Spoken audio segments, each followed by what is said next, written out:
amigos y amigas, ¿cómo están? El día de hoy nos encontramos en el bello jardín de agroorgánicos en donde han llegado nuevas plantas a nuestro huerto. ¿Quieres saber cuáles son? Quédate a descubrirlo. En este video no solo te voy a decir cuáles son las 5 plantas nuevas que llegaron al jardín, sino también cuáles son sus cuidados y qué es lo que tienes que hacer por si quieres implementar estas en tu huerto. Número 1. El curry. El curry es una planta muy parecida a lo que es la lavanda, pero si estuvieras aquí viéndolo en físico, podrías observar que este es un verde un poco más claro, como pareciera opaco.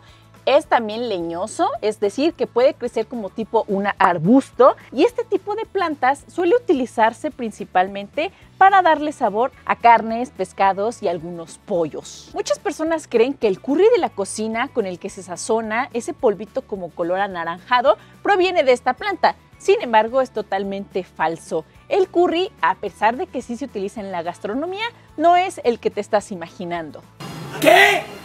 ¿Qué? El nombre científico es Helichrysum tiansanchaceum. Para más detalles, pues te lo dejo aquí abajo porque pues está muy difícil de pronunciar, ¿estás de acuerdo? Y es que me emocionó tanto tener esta planta nueva, ya que tiene un olor súper rico. Ya quisiera yo que lo olieras, mira. Este tipo de planta, si tú la pones como la lavanda, directo en el piso, va a crecer como un bello arbusto leñoso. Sin embargo, si la tienes en esta maceta, no va a crecer tanto. Hoy nada más moví tantito la lavanda y mira, hasta acá me quedó el olor. Lo que me gusta de este tipo de planta es que va a empezarme a producir flores en verano y más o menos dícese que duran hasta los tiempos de las heladas. Y aparentemente, lo digo porque pues me acaba de llegar esta bella planta, la acabo de adquirir, o sea que nunca la he visto florecer, pero parece ser que saca una flor amarilla espectacular, que no solamente ayuda también para aliviar algunos dolores, sino que atrae a nuestros amigos polinizadores para poder tener más y más frutos en nuestro huerto. Y como yo sé que quieres saber cómo cultivarla en tu casa, ahí te van los cuidados necesarios. Primer cuidado que tienes que tener con la planta de curry y es la ubicación. Al curry, entre más sol le dé, pues más mejor va a crecer, pero también se puede adaptar en lugares de semisombra, es decir, que con que le dé unas 4 a 6 horas de sol al día, va a crecer muy bien. El suelo que requiere el curry debe de ser arenoso y un poco seco. Es decir, que si tú te pasas del riego, que es un cuidado más adelante que vamos a mencionar, pues la planta se puede resentir bastante. Hablando del riego, durante el invierno puedes regarlo solamente 2 veces al día y siempre evitar los encharcamientos. Obviamente, cuando esté el verano, la primavera, el pleno solazo, pues vas a tener que regar más veces. ¿Por qué? Porque pues se va a secar el sustrato, ¿no? Entonces, recuerda, tu suelo tiene que tener un buen drenaje para que no se encharque y así no se pudran las raíces, pero no en exceso. Sin embargo, resiste muy bien si lo riegas pocas veces. Así que, pues yo te recomendaría que lleves a cabo estos consejos y no te pases de la raya. Lo interesante del curry es que se reproduce de igual forma que la lavanda, es decir, que por esqueje. Si tú tomas un trocito de este, le quitas un poco de hojas, lo pones en micorrizas o en canela para que enraice y lo metes nuevamente al sustrato, vas a tener más y más curry. Que por cierto, si tú quieres saber cómo reproduce la lavanda, que es muy parecida a esta, te dejo aquí un video. Para la cuestión de la poda, recuerda que conforme vayas quitando algunas hojas, pues vas a irlas cortando o podando y las llevarás también a tu casa. Ya sea que lo uses para sazonar o a ver para qué lo utilizas en la cocina, pero el chiste es que la poda es la cosecha. Fin. Vamos con mi segunda adquisición, el té limón. El té limón es una herbácea originaria de las regiones cálidas y tropicales de Asia. Por lo general tienen un bulbo que es por el medio en el que se reproduce o crece. Puede llegar a medir de 60 centímetros de altura hasta 1,20. Si observas, sus hojas son alargadas como si fueran listones y además despiden un delicioso aroma cítrico. Este tipo de planta suele también sacar flores y es utilizada medicinalmente, es decir, que si tú tienes té limón en tu huerto, podrás utilizarlo para aliviar algunos dolores estomacales e incluso gripales. Al ser una planta tan noble, crecerá tan rápido que con una pequeña plantita que tengas, el próximo año será el doble y el tercero el triple y así sucesivamente hasta que tengas muchas ramitas de té limón que le puedas regalar a tu vecino, a tu vecina, a tu abuelito, a tu abuelita o a quien quieras. Este tipo de planta también le gusta que le dé mucho el sol o se adapta en la semisombra. Su tipo de sustrato debe de ser uno que tenga un buen drenaje, que esté bien aireado y sobre todo que sea rico en nutrientes.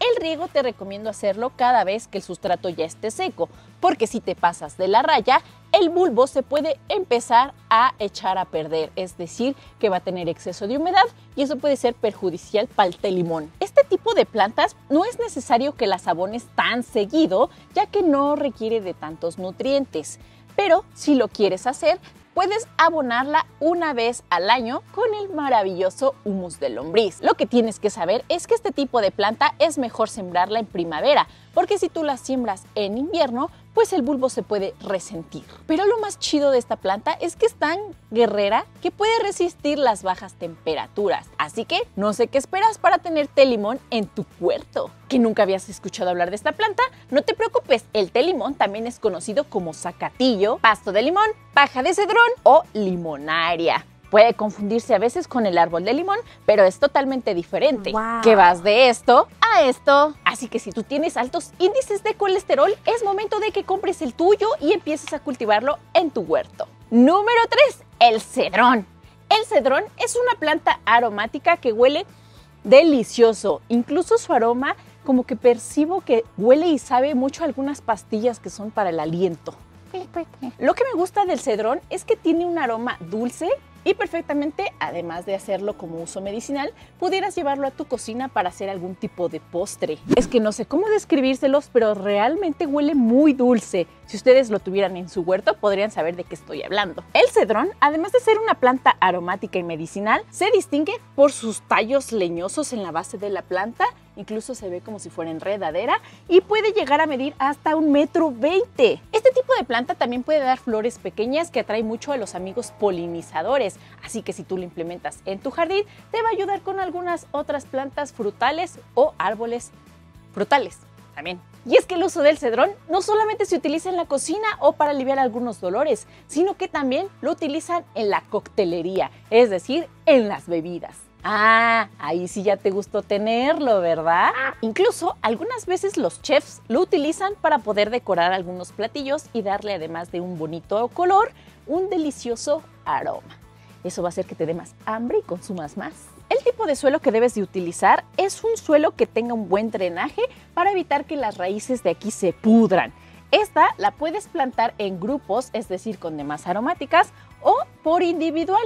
Si la tienes en maceta, pues no va a crecer tanto como si la tuvieras directo al suelo o en una maceta como esa o como esa, pues obviamente entre más grande, pues más va a crecer. Hablando de la iluminación, este tipo de planta le gusta recibir sol directa o también lo puedes tener en la semisombra, pero sí tiene que darle mínimo unas 4 horas a 6 al día de sol. Si le da menos de eso o la tienes adentro en tu casa y no le da absolutamente ni la resolana, olvídalo, el cedrón se va a achicopalar y se llamaba adiós bebidas alcohólicas, adiós postres, adiós todo. Hablando de la poda, no es necesario podar tanto. Obviamente si tú quieres controlar que no crezca mucho la planta, pues sí, por ejemplo, si esto ya está muy largo, lo puedes cortar, pero lo más recomendable es que lo dejes crecer.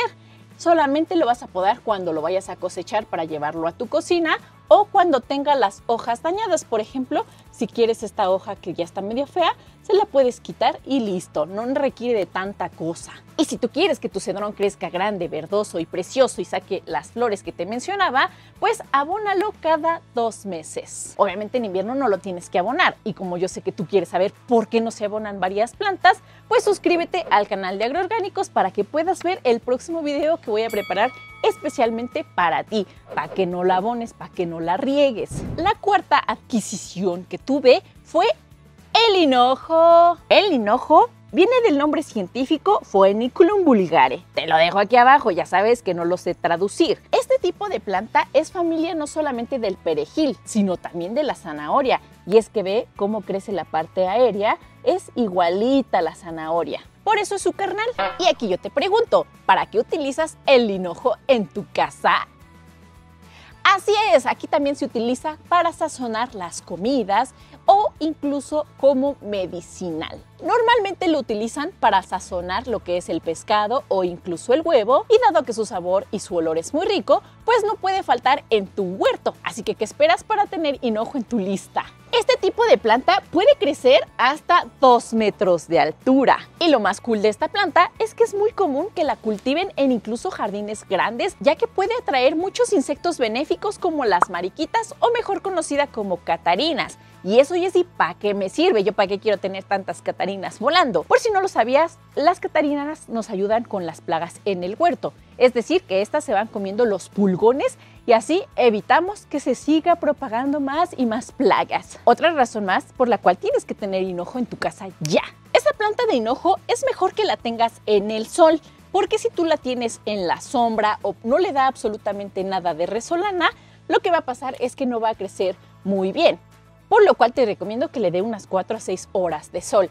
El clima le gusta que sea templado, pero te puede resistir bien a las heladas siempre y cuando lleves un buen acolchado. ¿Qué es eso? Pues te dejo aquí mi video para que vayas a ver qué es un acolchado y cómo puedes hacérselo a tu planta. El riego de esta planta tiene que ser cada vez que el sustrato esté seco. Por ejemplo, si observas, este sustrato está húmedo, por lo cual no requiere de riego. ¿Cómo sabemos que no? Con la prueba del puño. Si tú tomas una muestra del sustrato y no se desvanece, quiere decir que no le hace falta agua. Si tú la aprietas y salen muchas gotitas de agua, quiere decir que tiene exceso de riego. Sin embargo, si tú agarras, por ejemplo, vamos a agarrar esto que está seco y se desbarata, quiere decir que ahí sí le hace falta agua. ¿Pusiste atención?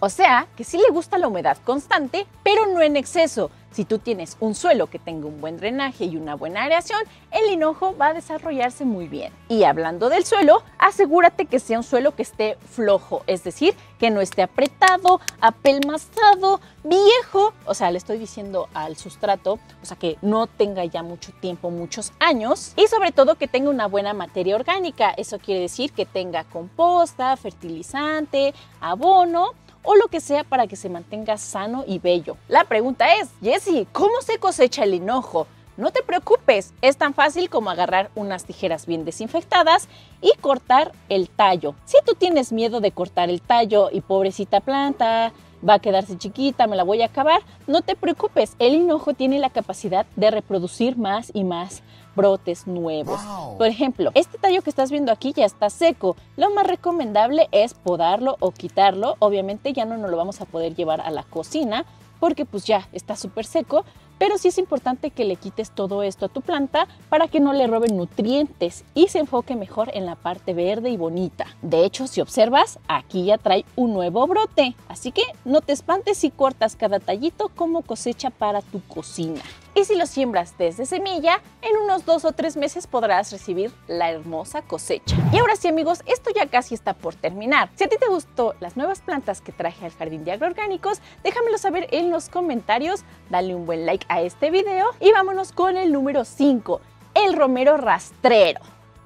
O sea, le estoy hablando aquí a este señorón. El romero rastrero tiene por nombre científico Rosmarinus officinalis prostratus. Ya sabes, yo te lo escribo aquí abajo porque soy muy mala con la pronunciación. Viene de la familia de las lamiaceaceas, es mediterráneo, se puede sembrar al exterior y requiere de pleno sol. Es decir, que si tú lo pones adentro o en la sombra, no va a crecer favorablemente. El romero rastrero tiene una gran diferencia con el romero normal, y es que quiero que observes bien esto. Observa cómo crece, cómo se está estirando de aquí para allá.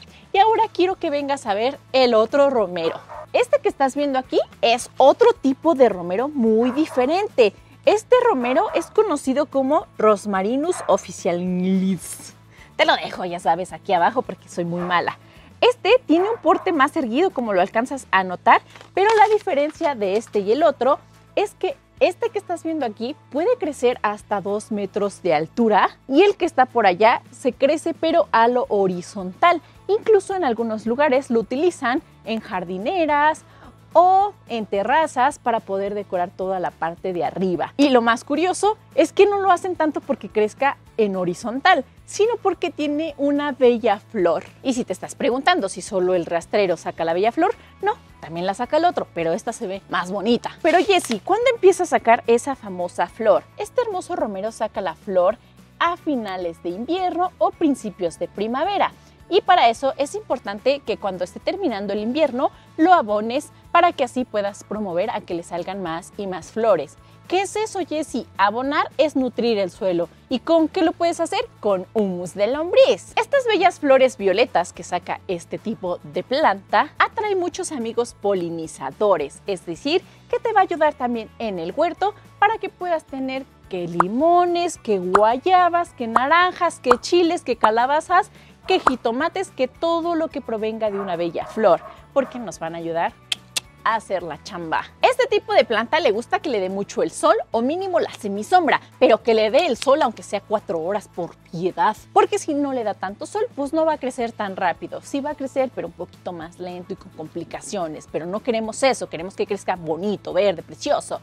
Así que asegúrate de ubicarlo en un lugar con sol. Lo cool de esta planta es que te puede soportar las heladas, pero tampoco se lo dejes todo. Es recomendable que cuando vengan las temporadas de frío pongas un plástico para cubrir todas tus plantas o acolches, que si no sabes cuáles son los cuidados que tienes que llevar en invierno, pues no estoy viendo que te suscribas, creo que ya te tardaste. Hablando un poco del riego, no le gusta que lo riegues en exceso, es más, entre más seco esté el sustrato, pues también te va a aguantar.